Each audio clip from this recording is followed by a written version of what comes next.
Hey, gang, this week's episode is brought to you by Royal Retros, the king of throwbacks. Hey, if you're looking for teams and leagues that don't exist anymore, but you'd like to remember them in high-quality jersey or uniform format, hey, some of those teams were legendary. Some of them were disasters, but they all live at Royal Retros. Check them out. RoyalRetros.com. Use that promo code SEATS for 10% off all of your purchases. Check them out now. And now, check out this episode. Take me out to the ball game. Take me out with the crowd. 1943, a new era of baseball born. The All-American Girls Professional Baseball League, or AAGPBL, got started in 1943 with the start of World War II. A lot of men went off to war or they got drafted. In fact, over 500 Major League Baseball players went to war during World War II. And there was some concern that not being able to have baseball, that All-American sport here in the United States, would really affect morale of people back home. Philip Wrigley, the owner of the Chicago Cubs at the time, turning to women to form the All-American Girls Professional Baseball League to help sustain revenue and keep America's pastime alive. Wrigley making it a point to maintain each player's femininity through the design of their uniforms. Mr. Wrigley wanted us to look like young ladies and play ball like men. And that's exactly what we did. He recruited women who played mostly softball in their neighborhood or in their region, and had them come to Wrigley Field for tryouts, and then formed 4 teams in the league and had them play each other, which turned out to be very successful. Expanded to actually 15 teams that played in 14 cities. And one of those ballparks was right here in Michiana. South Bend was one of the first 4, and it lasted for the entire 12 years. It was only one of 2 teams to make it for the entire time. The Blue Sox were one of the best teams in the league for over a decade.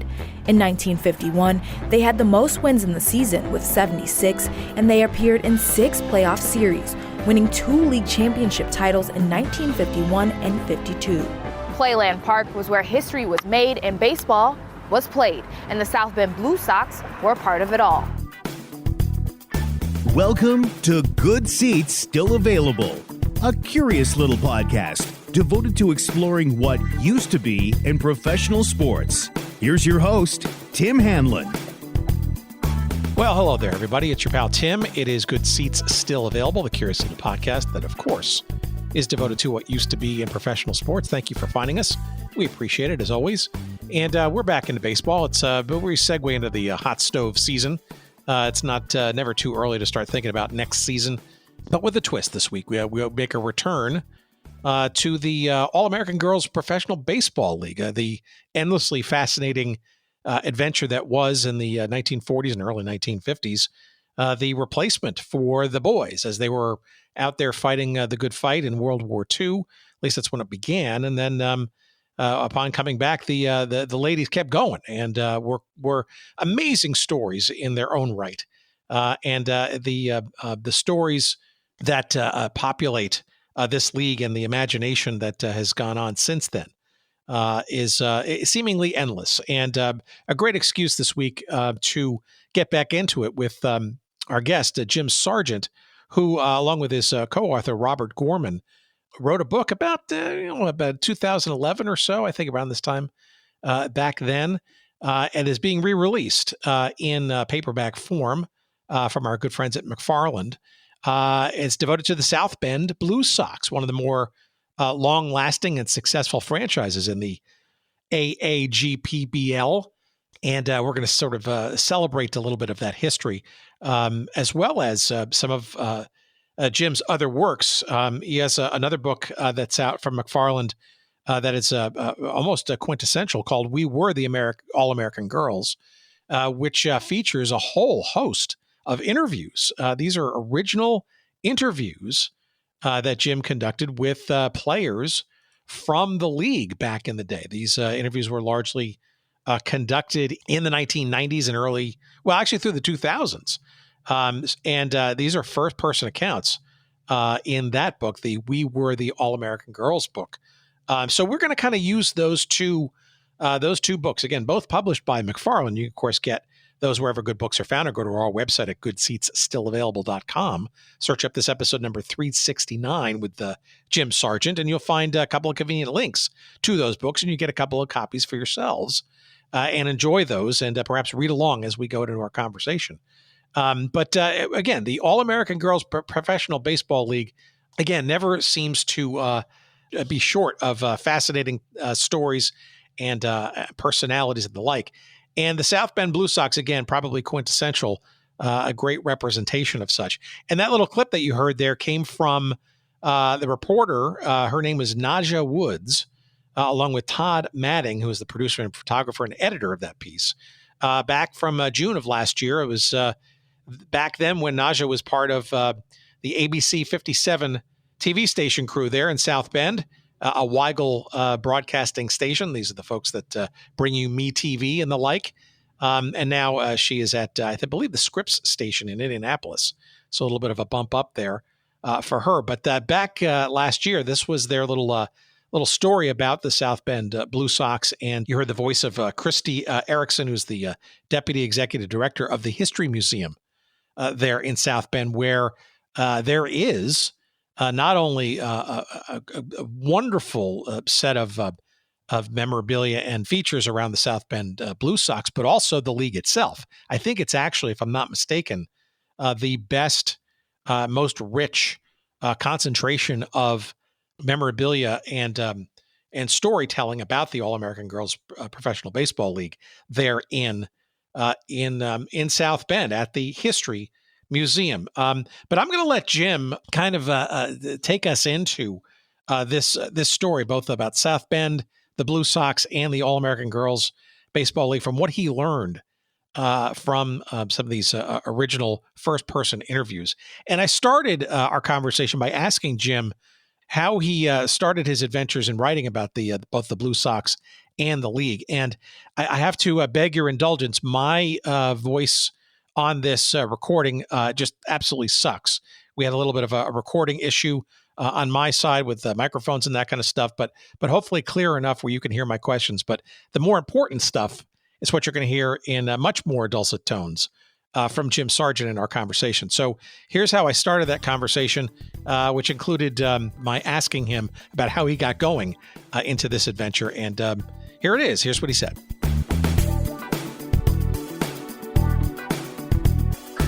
Well, Tim, it started out with my own interest in what I call old time baseball is what you're talking about too. Only you're talking about old time sports. You don't know it, but I've interviewed football, basketball, hockey, and all American girls baseball players, as well to probably over 100 Major League Baseball players from all time periods, from starting, well, one of them was Wally Shang in the 1920s because of his connection to Babe Ruth, but a few in the 30s, quite a few in the 40s and 50s, and a handful in the 60s. So I started doing this when I picked up a magazine, actually a newspaper called Old Time Baseball News, and it was spelled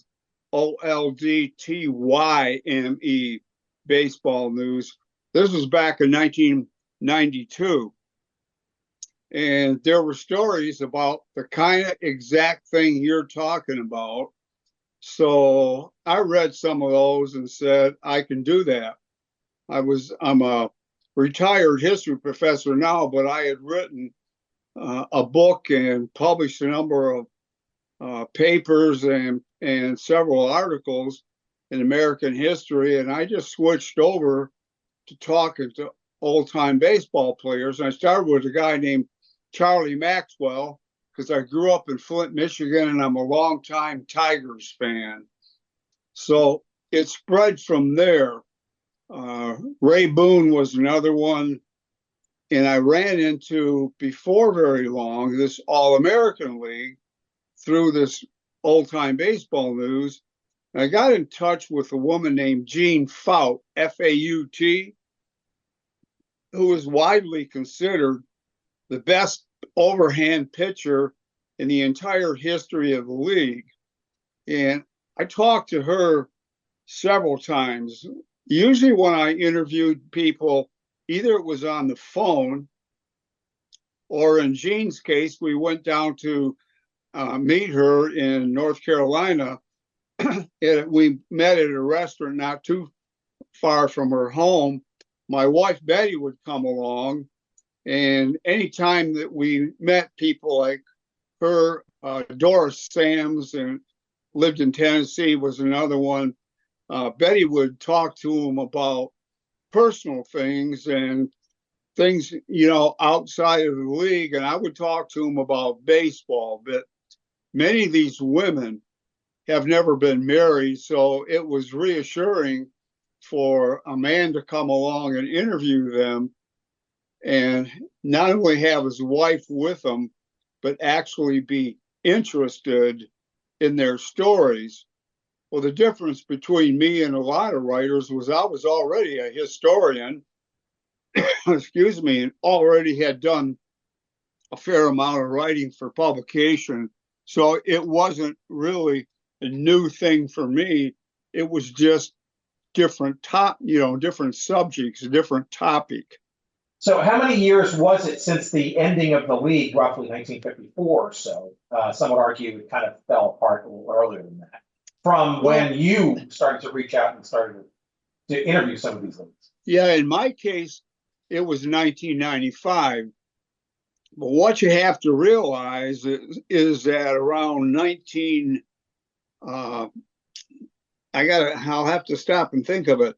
The movie, we were what was a League of Their Own, was what stimulated interest in the league. And that only was filmed, if memory serves, around 1992 and released in theaters. Well, my wife and I went to see or saw on TV a presentation of the League of Their Own. It was all new to me. I had no idea there were professional women baseball players. I think many people didn't, right? I think that movie was culturally not only entertaining, but was a revelation to many people, even those who follow baseball somewhat close. That is correct. The movie not only stimulated widespread interest in the league, to somebody like me who was already interviewing former baseball players, here was a chance to interview some of these women. The usual process of contacting a former athlete, like I would write him a letter, explain my interest, and say that I wish to publish it for example, Old Time Baseball News or SABR, Society for American Baseball Research, has a program in which they're trying to publish articles on every former player. Well, you could Google my name, Jim Sargent, and the initials after it, SABR, and you'll see a big long list of people that I interviewed over the years, men and women's. If you look at them alphabetically, Betsy Jocham was one of the players we got to know pretty well. She's on that list. Doris Sams is on that list. She was two-time Player of the Year. Jean Fout, of course. Earlene Beans Reisinger is another one that SABR published. And I could go on with this. There are a number. June Pepys was yet another one. Elizabeth Mahon. Number of these women we talked to, so we got a feel for what was their side of the story. And my interest was writing profile stories. The profile story to me it's based around my interview, but it covers the person's career and their life so that the reader could come along and, let's say the reader wanted to read about Jean Fout. Never heard of Jean Fout. Well, she was, get this, she's a right-handed pitcher who threw 4 no-hitters and 2 perfect games. In the entire history of baseball, Tim, no male player has ever pitched 2 perfect games. Gene Fout is the only person in baseball history that has done that. Then you might say, well, it's not the major leagues. It was this women's league. Well, they were the best women in America that were playing in that league. So she was pitching against the best competition a person could pitch against. What else can you do? She was able to, achieve things like that. In addition to which, when she wasn't pitching, she played third base or the outfield because she had such a strong arm.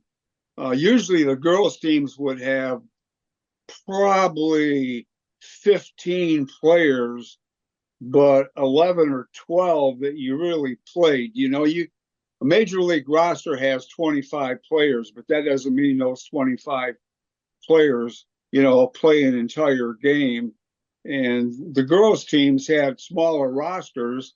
So what you found out was that a person might, if the person played infield and had to play third base today and second base tomorrow, and who knows, catcher the day after that, well, they did it. It was a unique situation starting in the year 1943, partly because there were fears that Major League Baseball was going to go out of business temporarily because of the manpower drain.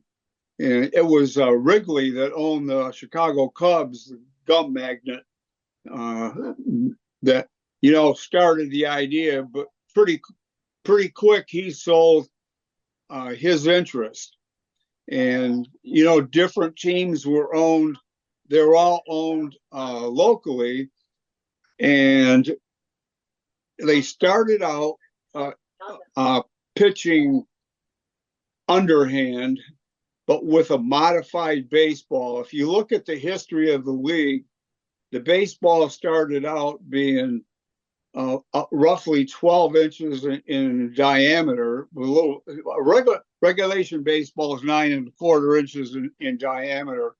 So the softball league started out with a softball size baseball, but they had baseball rules. You could always lead off and steal bases, whereas in softball, you can't do that.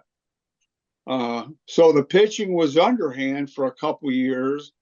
And after World War II, it became sidearm in 46 and 47 and went overhand in 1948.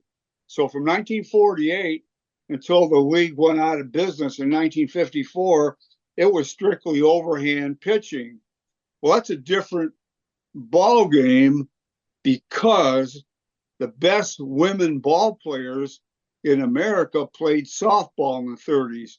Softball may have been the most popular sport in America for the average person. I'm not saying baseball wasn't the national pastime, but money was down in terms of what it took to go to a ballpark. A lot of people played on softball teams. Well, a woman couldn't play baseball. Baseball, in effect, was a male-only game in the 1930s and the 1940s. And that's partly why the League of Their Own, a cultural movement, as you said, or cultural distinction, became so popular, because it was like, hey, these women were actually playing baseball. Sure, the pitching was modified a little at first, but I don't care who you are. Up against the good, I've played fast pitch softball when I was a young guy. Sometimes I think it's easier to hit a baseball pitcher than it is a softball pitcher. Well, nowadays, you got guys throwing in the 90s and over 100 miles an hour.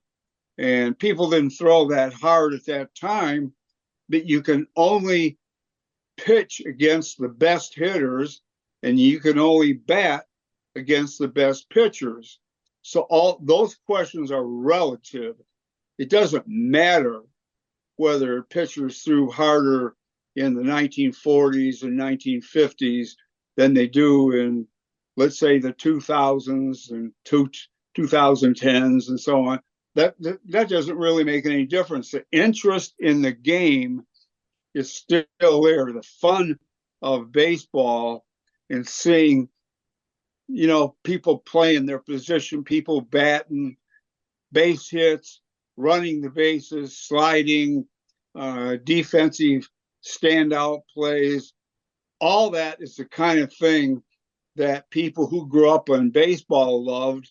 And in these different cities like, South Bend, Racine, Wisconsin, Chicago for a while, Minneapolis for a while. Later, there were some teams in Michigan like Grand Rapids. These were Rockford Peaches are the most famous, but the reason the Rockford Peaches were the most famous, there are two teams, Tim, that lasted the entire time of the league from 1943 to 1954. The Rockford Peaches are known because they were picked for that reason, for, league of their own. But the South Bend Blue Sox also played all 12 seasons. They are the only two teams that played the entire 12 seasons. And Rockford simply has gotten more publicity, starting with that movie, than South Bend did. Well, I have a history of the South Bend Blue Sox that I co-authored with my friend Robert Gorman.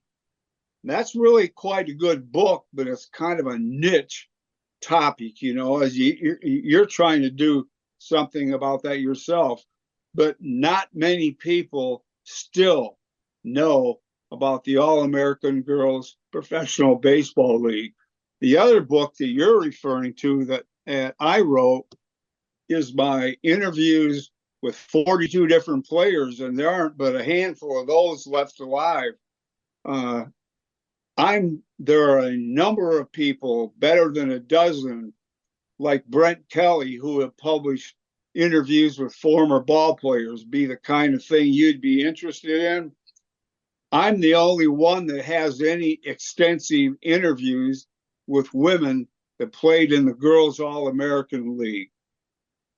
The only one. That book you're looking at is the only one like it in print. And I'm proud of that. Both of those books, I'm quite proud of those. As far as I'm concerned, we were the All-American Girls with all of the interviews is kind of a little monument that will last and have those stories available for readers, no matter that the former players have gone.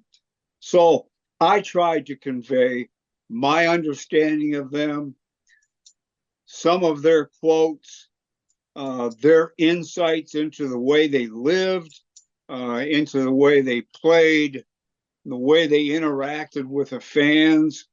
And there isn't hardly a woman you can talk to that played in the Girls All-American League that didn't say it was one of the huge experiences in her life.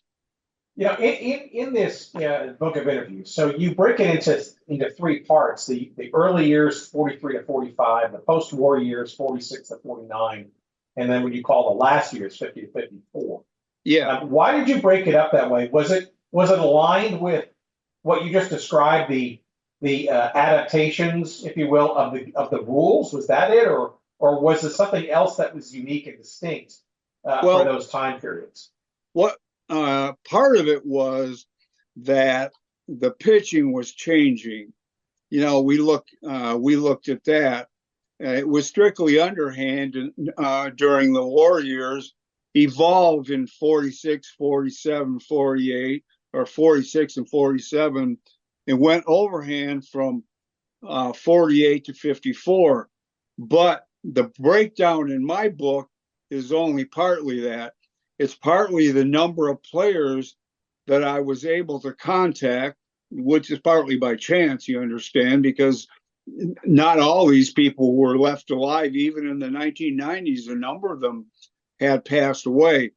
But the bulk of the people, the women that played in the earlier years, in the war years, and I've got a pretty good bunch that played from 46 to 50 and less. That you can't really divide it up. Let's say somebody played from 48 to 53 like Gene Fout. Which one do you put him in? So the distinction is partly artificial, but the big breakdown and the big difference is at the same time that the pitching evolved, the baseball got smaller until I think it was 1953. It might have been a little earlier. It might have been 1951. But you reach a point where the baseball, I know it was in the last year, the exact same thing as was being used in the big leagues up until the very end of the league's existence.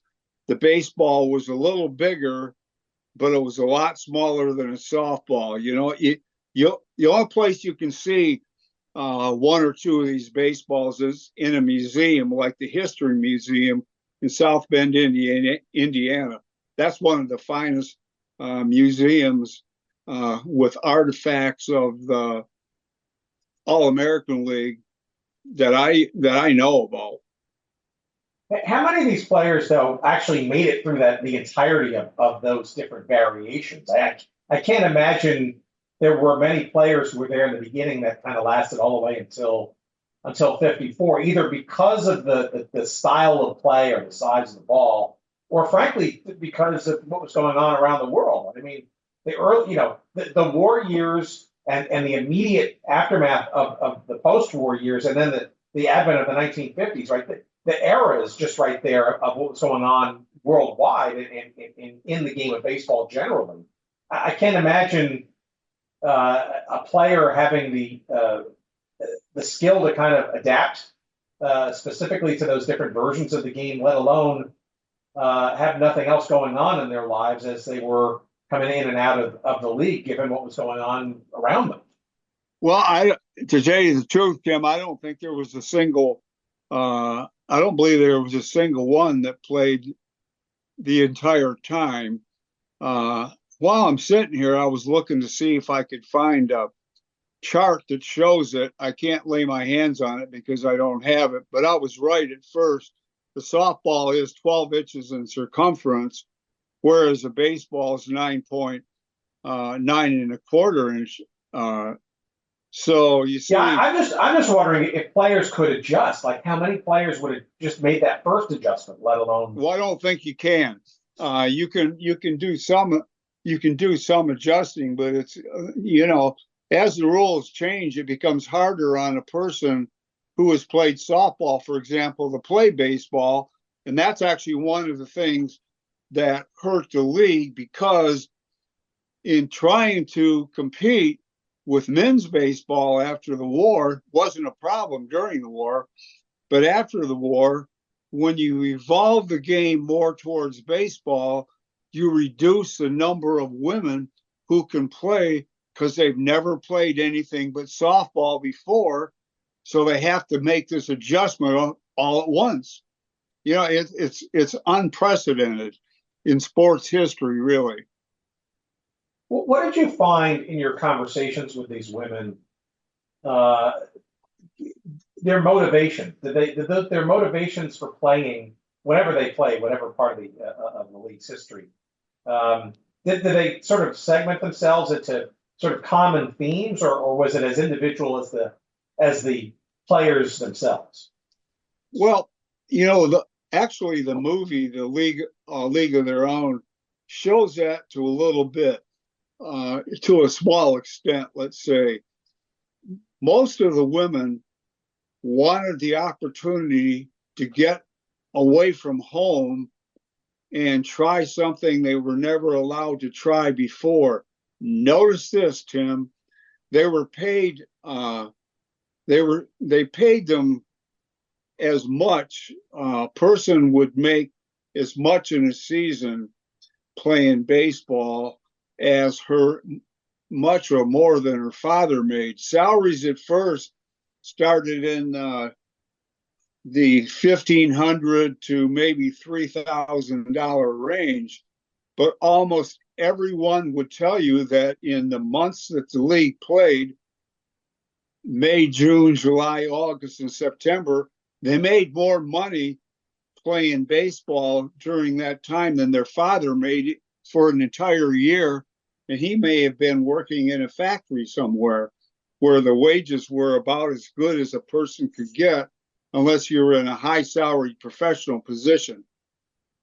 So the opportunity is one thing. The chance to earn a good wage is another. The chance to go out and meet other girls with the same interest is yet another. The chance to travel away from home, and you got to remember, a lot of these girls were farm girls, and none of these things were ever going to come their way. They were going to grow up working on a farm. They were going to probably marry somebody who lived on a farm. They were probably going to do everything they could to contribute to the farm's growth while they raised kids. Most of these were, we would say, they were career girls. Less than half ever got married. Many got educated. Many went to college afterwards, with money actually they saved from playing baseball. Others worked at recreation type jobs, phys ed teachers, that sort of thing. But here were all these other opportunities. Some became professional people because they did marry and they wanted to pursue that life. For most of them, playing in the All-American League was really the highlight, not only of their working life, but their life over the years, because it went unrecognized until that movie came along in 1992. Nobody remembered the All-American League. Maybe a few people in each family had a scrapbook that their mother kept or their grandmother kept so that they could open that scrapbook and read it. And then their question would be, well, listen, Grandma, you played softball, right? Well, no, it was baseball. And that's why the movie made such a cultural impact, because it certainly made the point that it was baseball. They did have a dress code. They were chaperoned because the attitude at the time was, if these women were left to live on their own, probably their morals would go downhill. Well, none of that was allowed by the teams. Maybe there's always a little bit of drinking going on and fraternizing and dating and all that kind of stuff.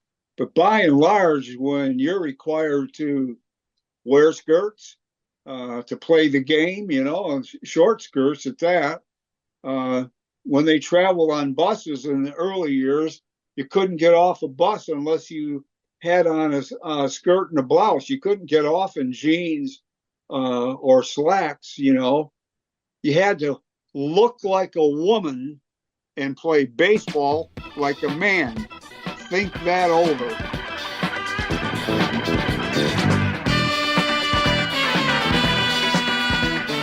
All right, what's this? Royal Retros.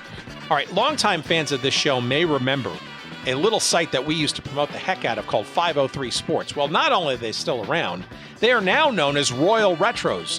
RoyalRetros.com, the king of throwbacks. And like the name implies, the highest quality jerseys and hats and apparel and all kinds of stuff related to various teams and leagues and situations that we love to obsess about here on this show. And I'm talking about getting jerseys with your name and number on the back of them customized to your liking for the WHA or old NHL hockey teams that may not exist anymore. Perhaps it's a Federal League team from way back or a Negro League team. Maybe you're just enamored with the various football leagues of the past, like the Arena League or the All-American Football Conference or the original UFL, United Football League. Yes, you can get all of those teams in all kinds of colors, away jerseys, home jerseys. You want to put your name on them. You want to make sure you got the official patch on the side. All of those things and more at royalretros.com. And I'm not kidding, friends. You go there, you want to find that Cleveland Barons jersey to wear and show. Hey, you're maybe a Colorado Avalanche fan and you want to represent the Quebec Nordiques from where they came in the arena to show your heritage and your love and knowledge of the history of that franchise. You can do that and more. And I'm talking across football and basketball and baseball and hockey and you name it. All kinds of great stuff for you to find and buy and purchase and wear proudly from Royal Retros. That's royalretros.com. And of course, we have a promo code for you. We want to save you money from all these great things. And here's that code. It's SEATS, SEATS, promo code SEATS for all of your purchases at royalretros.com. Check them out. You'll be glad you did. We love them. And our friend Destin Alameda there out in Portland, Oregon, we appreciate his and their sponsorship of this show. And now, back to our conversation.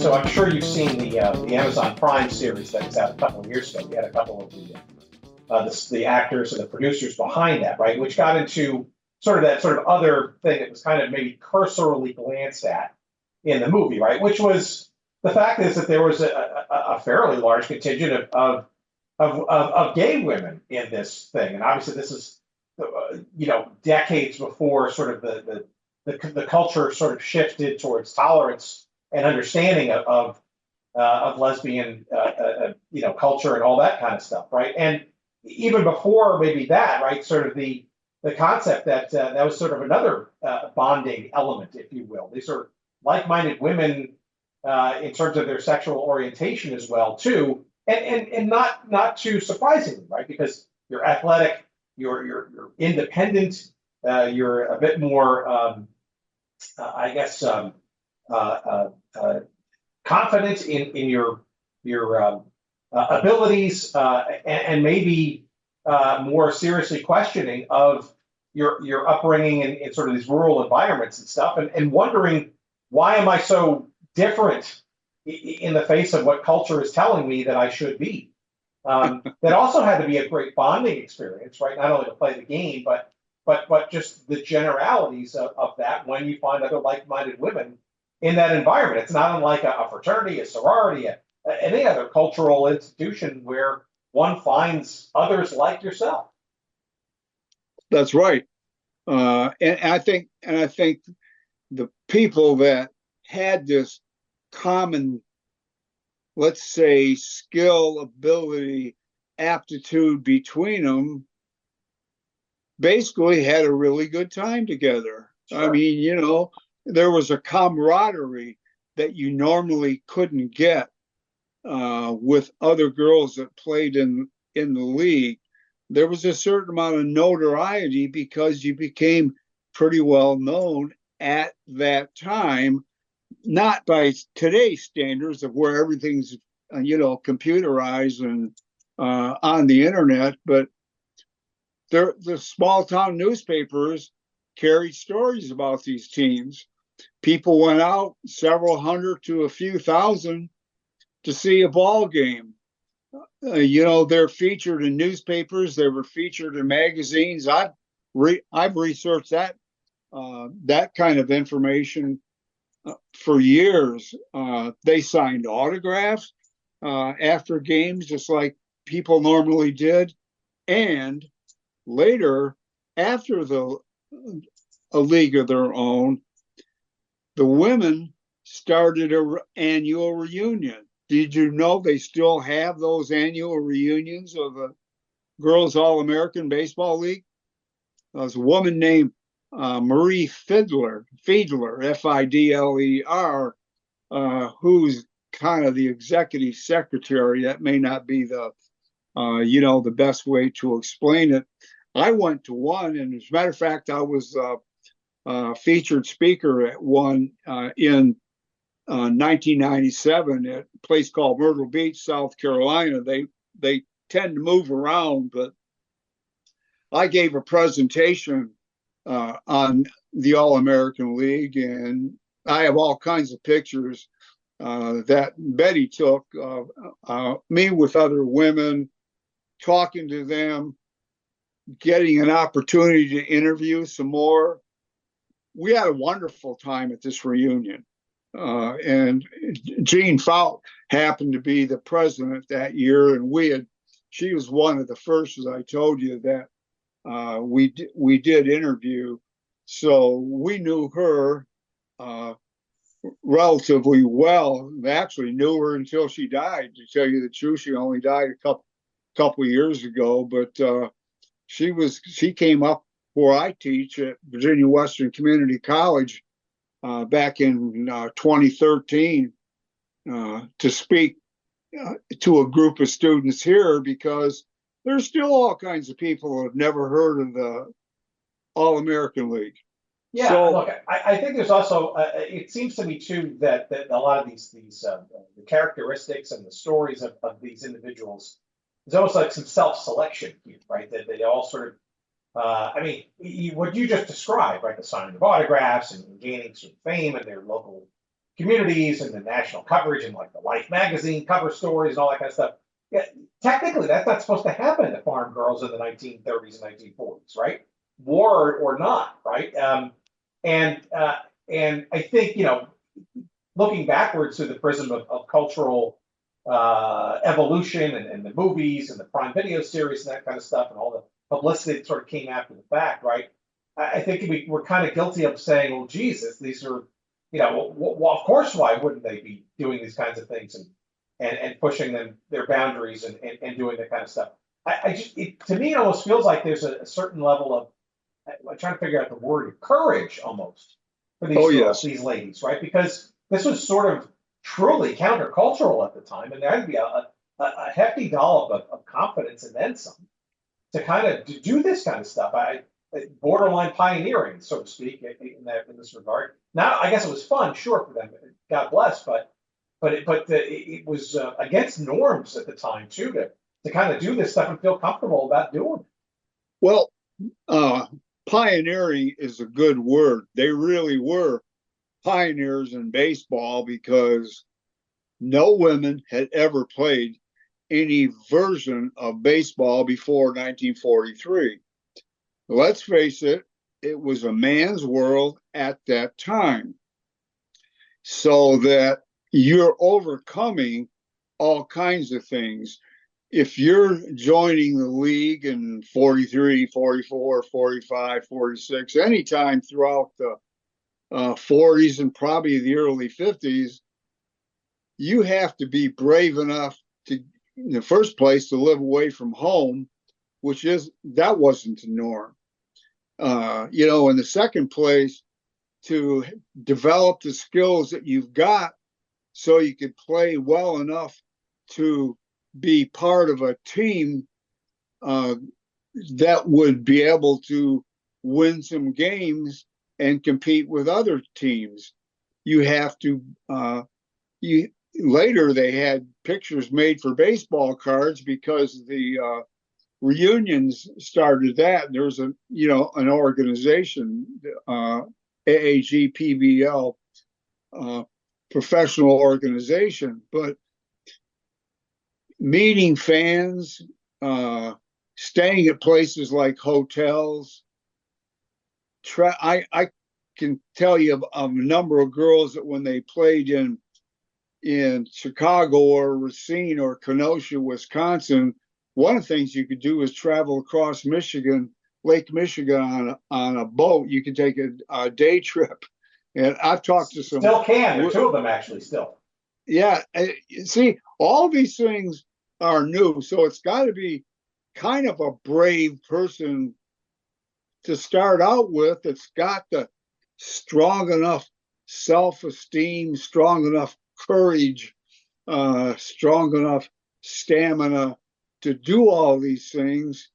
And then when it's all over, you go back home and maybe you get a job working in a movie theater, or maybe you get a job working in a restaurant in the winter. And they're pretty soon people that played in the All-American League became like baseball players. They couldn't wait for spring training to come because the one thing where they really fit in was baseball. They were really a handful of all the women in America that were able to do this. And that kind of makes you, let us say, a unique sorority. Baseball players are often referred to as a fraternity because they've got this one special thing in common. Now, what happens down the road somewhere is you're going to be done playing ball, at least on a professional level. Oh, you may continue to play in a softball league, or you may play some basketball.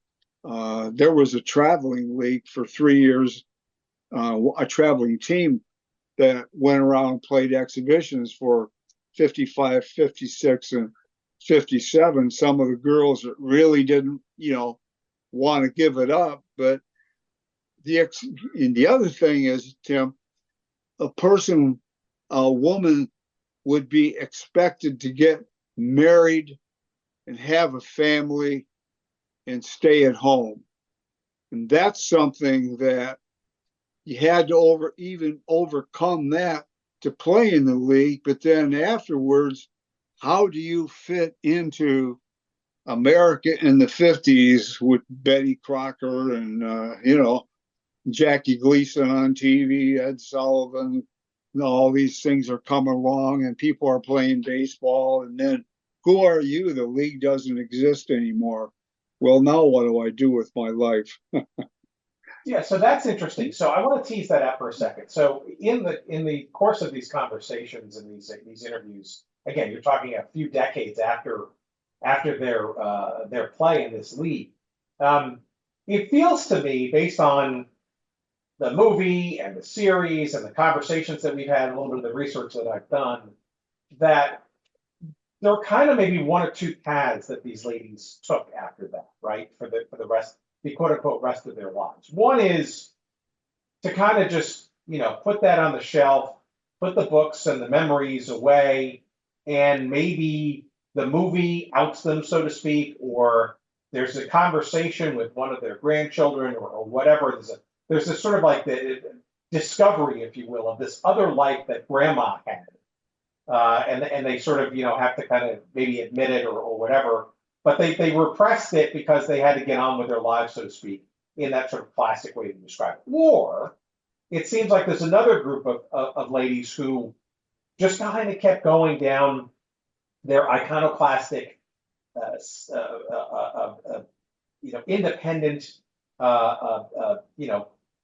full of life kind of dynamic where maybe they were proud to not quote unquote fit in. Maybe they were enjoying sort of that lifestyle of being sort of the jock, so to speak, even though that was sort of a minority, if you will, and maybe recognizing their lifestyle and pushing the boundaries still, maybe continuing to play or do sports or do other quote unquote male oriented kind of careers and categories, because they knew that they weren't sort of that classic, if you will, all-American, even straight girl / woman.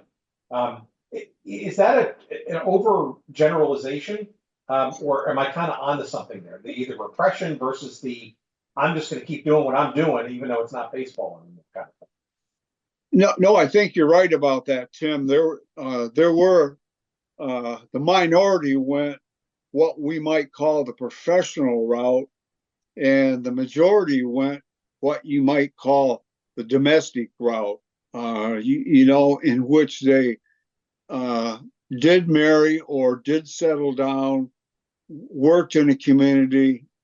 Like I said, many became teachers, some became phys ed teachers, a number of types of jobs would be held, but then there were those who wanted to continue on and use that ability and the skill and experience to continue in a more independent, shall I say, way of life, and not necessarily certainly not get married. And then you would say, well, why wouldn't you want to get married? Well, the answer is, in a male dominated society, a woman who has led her own life for 5 or 6 years doesn't necessarily want a man leading her life for her. Exactly. So, sure, that was probably regarded as unusual where they live, but most of them, as far as I could tell from interviews, simply made the best of it. They never marry. Not all women marry, not all men marry. We today see a lot of different things because there's been more light shining into the area of a person's sexuality. That was never questioned, really, probably before the 1990s at the earliest, and really maybe in the last 15 or 20 years. The time period that you and I are talking about, the 40s and the 50s and on up until League of Their Own came along and awakened a lot of people, that's not the kind of thing you faced. You made your way the best you could, whether you went the professional route or the domestic route.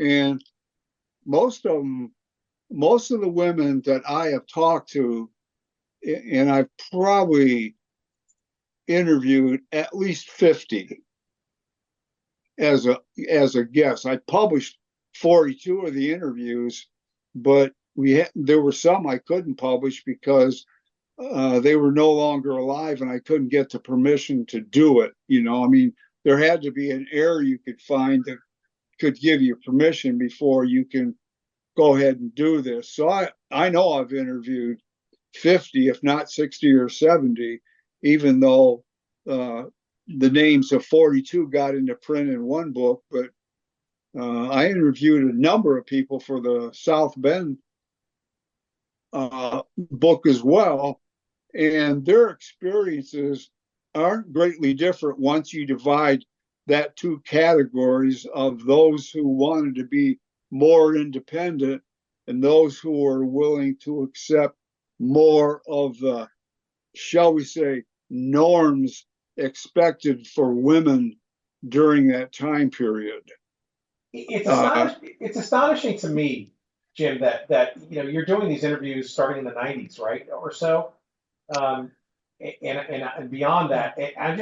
It's fascinating that it took a movie, of some level of major release, and it was a great script and story too, right? Penny Marshall and all of the players that were part of it, to kind of bring this story to light. I mean, it feels to me, and tell me if I'm wrong, but if you did the interviews, it feels to me like there's almost a I don't know what the word is, reluctance, or yeah, it was almost sort of like a hidden story on the many occasions here for a lot of these players.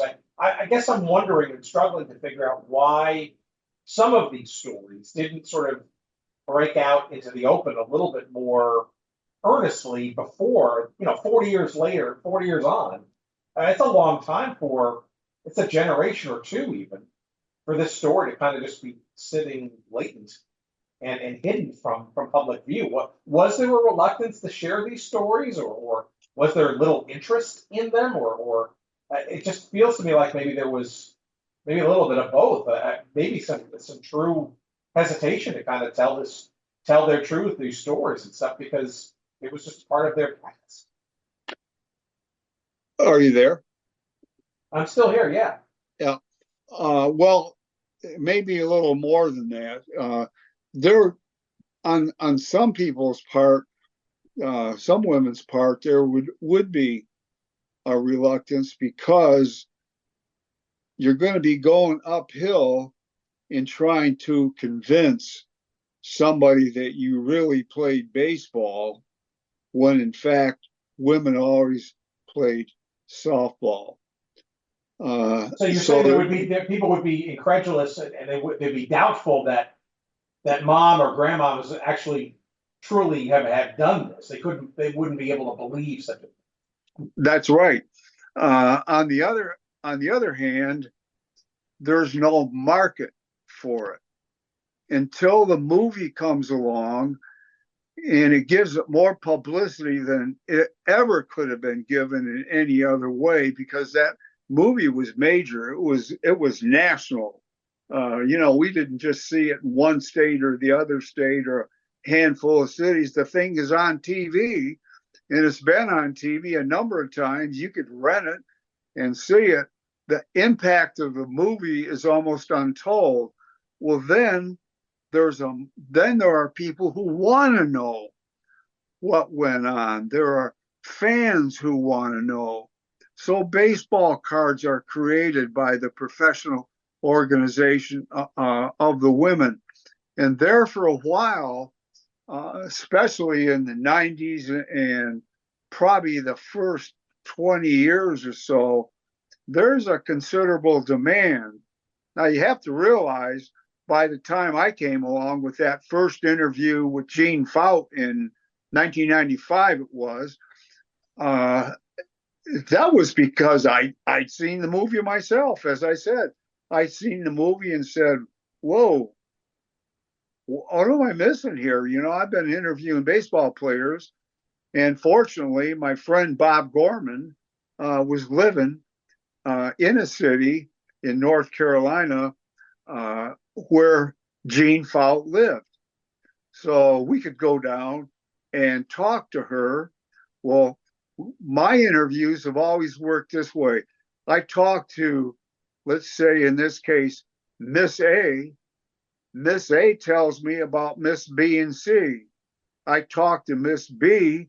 She tells me about Miss D and Miss E.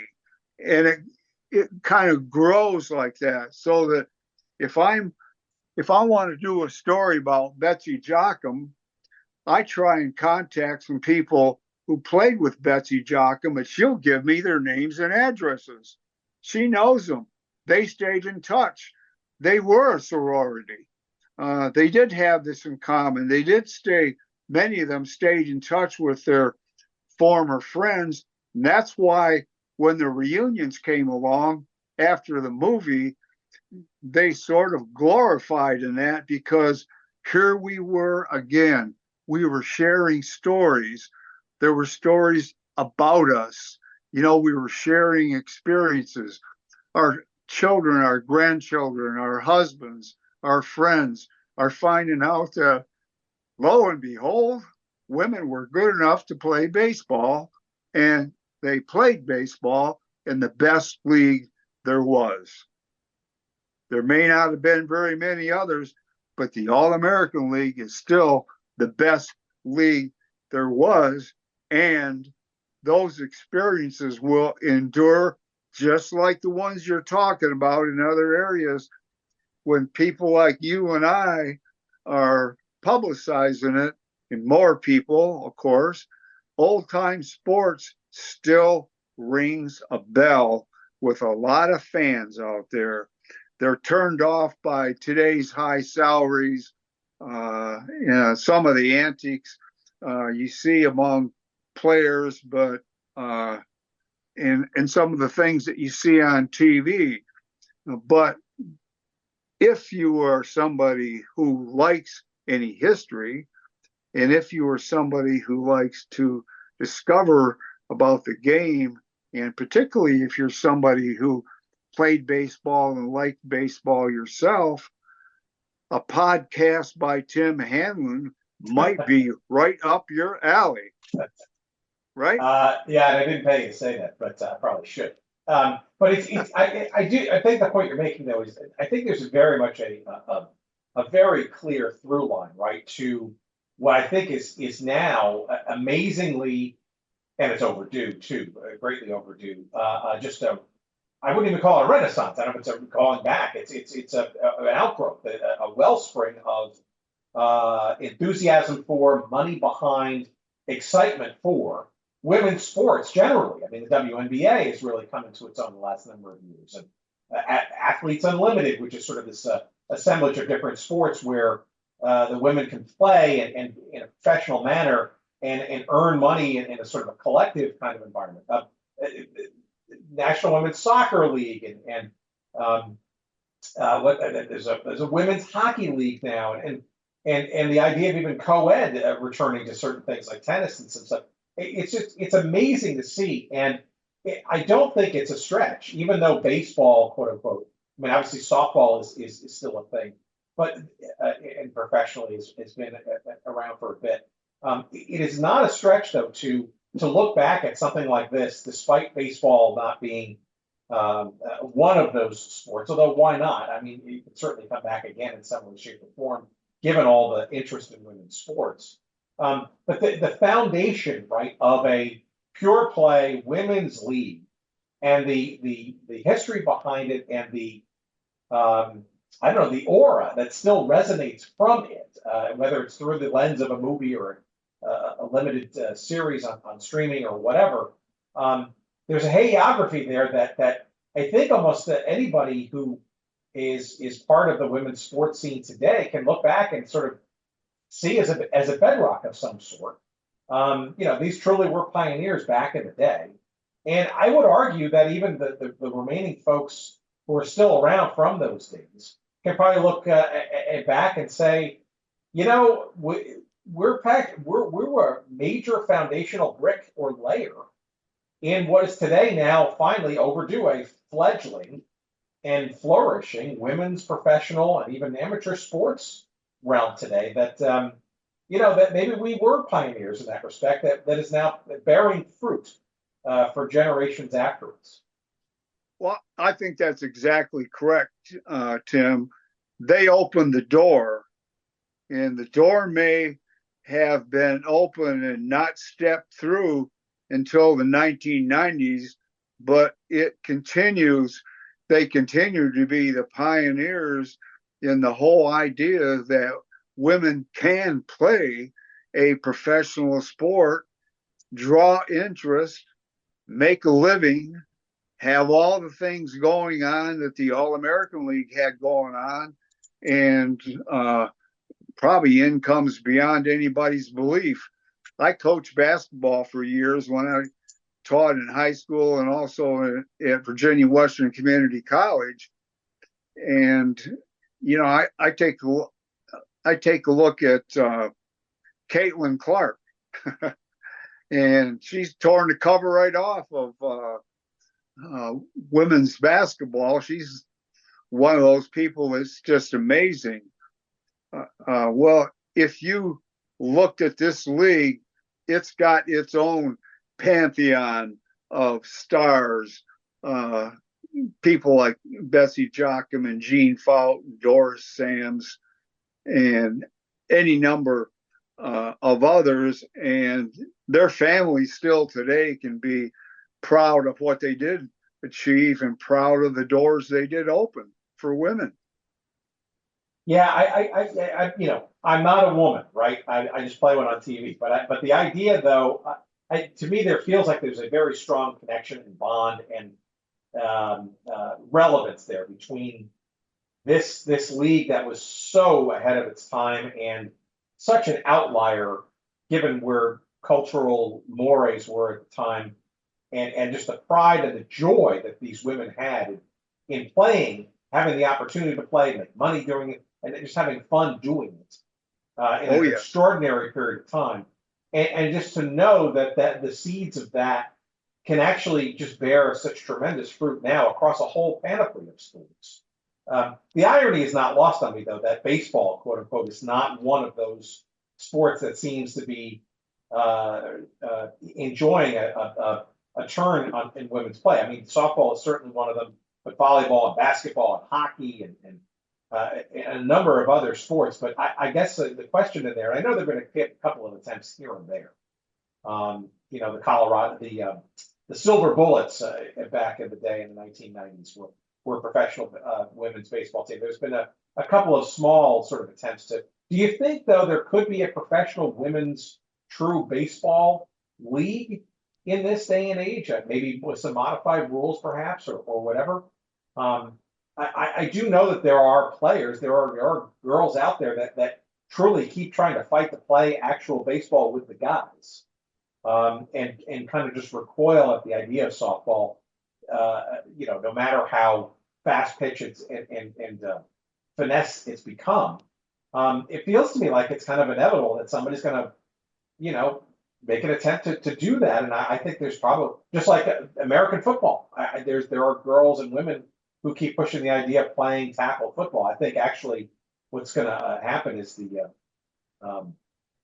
non-tackle version, the tag version is really starting to get some effort and stuff. But do you think it stretches logic to think that another attempt at a quote unquote women's baseball kind of league would happen in this day and age? It seems to me like there's enough money and it just floating around out there that maybe there's probably a chance for it, Well, Tim, I think it's possible.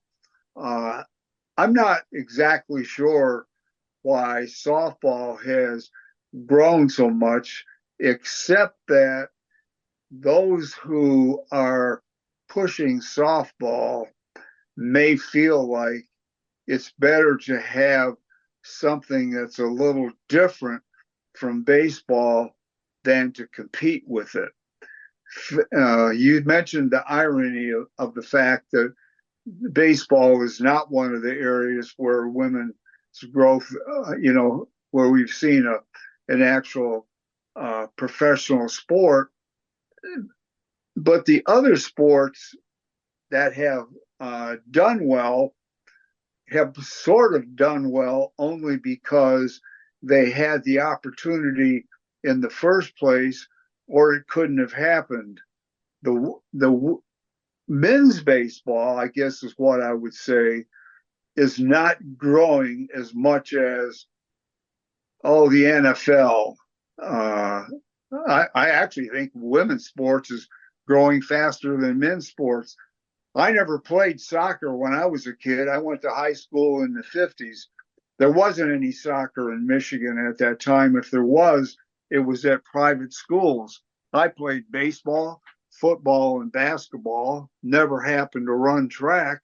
Well, those were the big four that you played at the time. So now it's almost like everything gets more attention. College basketball, college football, the NFL, the women's NBA is big.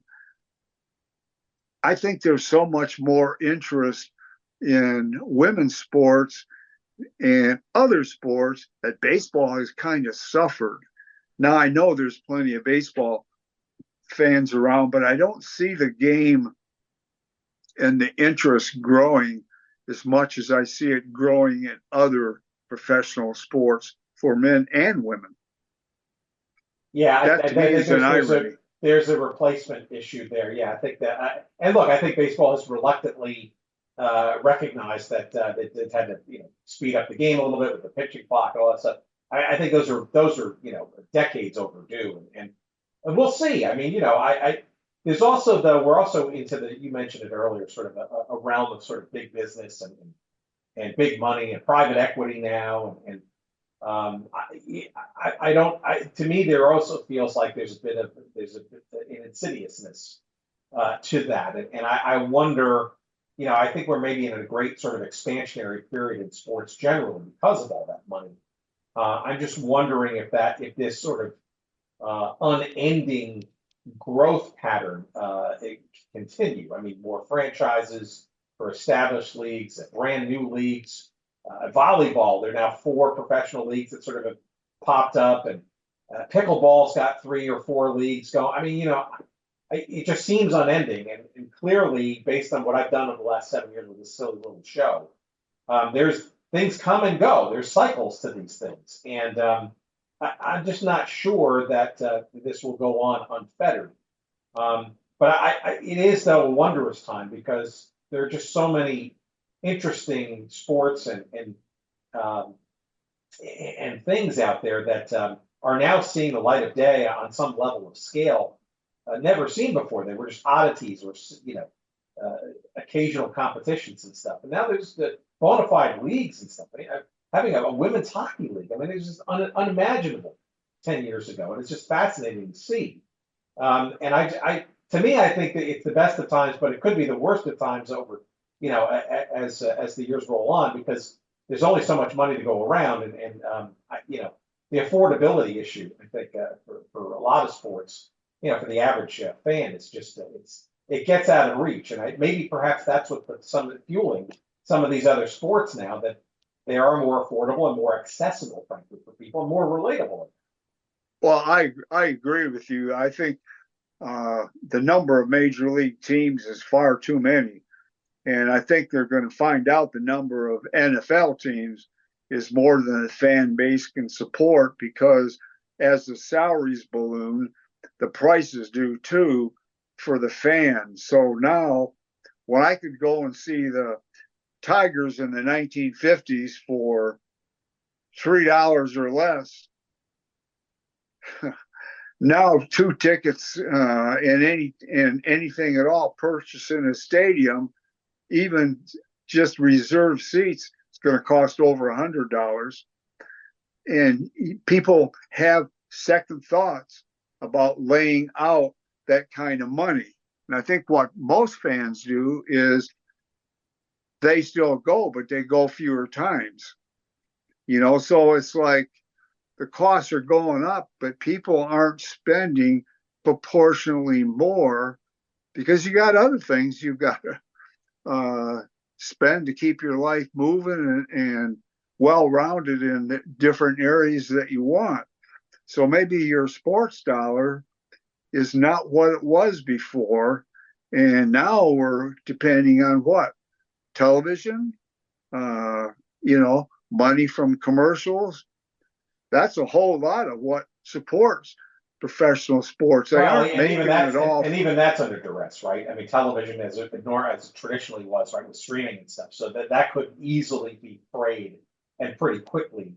The expectations of that money that, for decades was sort of propping it up. I think you're absolutely right there. I think it could be very challenging in the years ahead. That's my day job is in the television and media space. So I see that day to day. I mean, people are, being just cut from television networks and broadcast facilities and TV stations and all that kind of stuff. And it is changing fast, and I'm not sure the money's going to keep up with it. But I don't know. That's just me, maybe, perhaps. I don't know. But it's amazing to go back and look at some of this great stuff that existed in prior. And it's wondrous, frankly, to see how the nostalgia continues to grow for this league, the players that were part of it, those that are still around to still tell stories about it.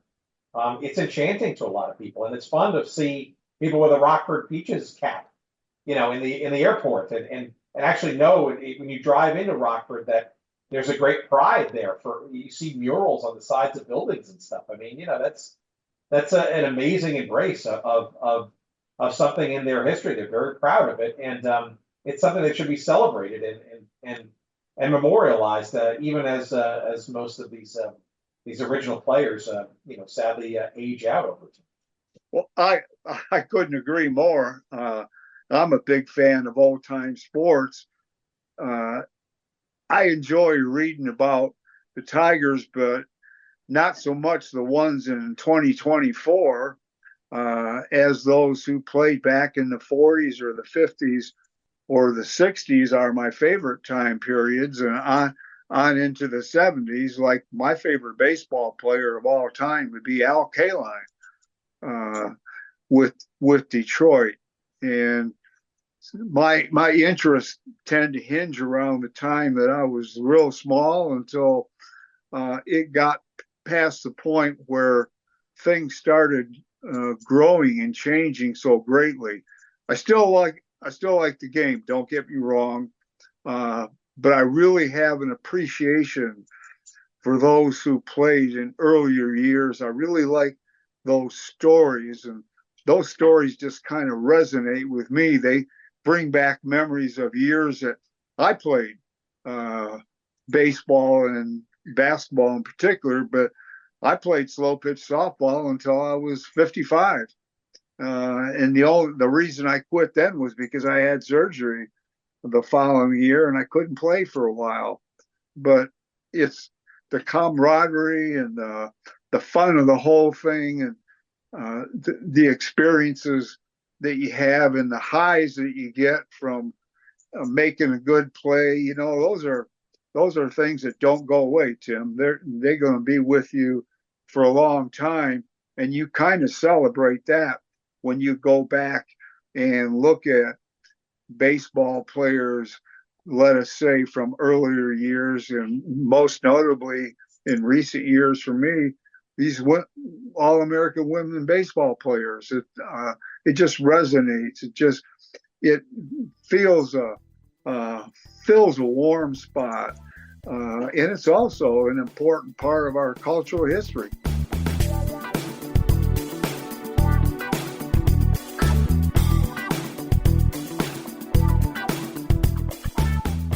All right, our thanks to Jim, and we recorded that episode a few weeks back before we learned of the impending launch of a brand new women's league in baseball called, wait for it, the Women's Pro Baseball League.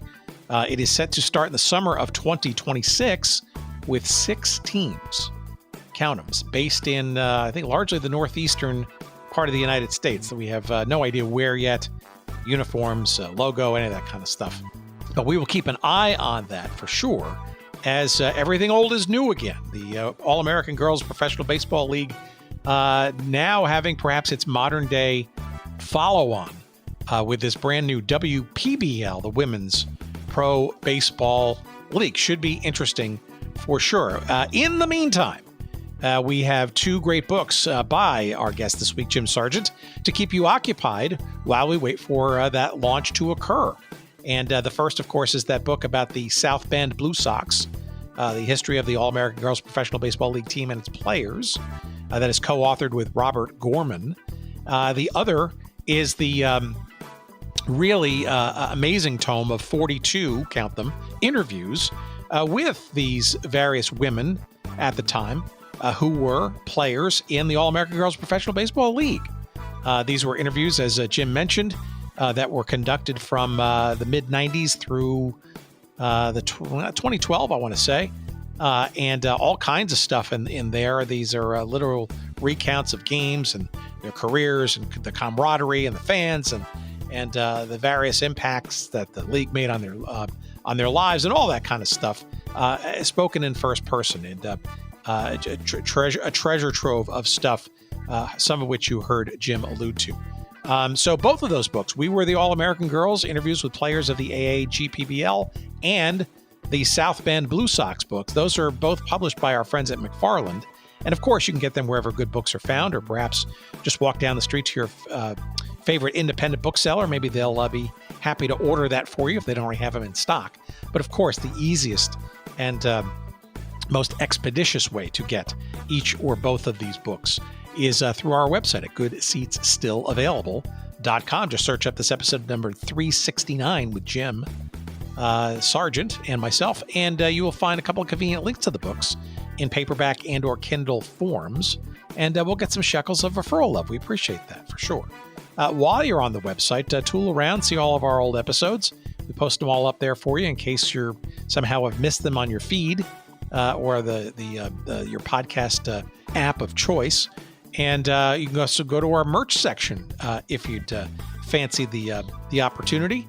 You'll see a bunch of links to our tried and true sponsors who specialize in all things defunct and forgotten sports. You'll find some really great wares there and some discount codes for you to save you some bucks when you do so. Online, yes, of course, in there. But if you want to send us some email, you can please, by all means, do that. We're at hello@goodseatsstillavailable.com. On the socials, you'll find us on the Twitter X thing at Good Seats Still, and everywhere else at Good Seats still available. Thank you to Mr. Payne, Jerry Payne, that is, of Payne Audio Excellence. Excellence has been assured again this week. We appreciate that, of course, as always. And we, of course, appreciate you listening. Thanks so much for doing so, and we'll see you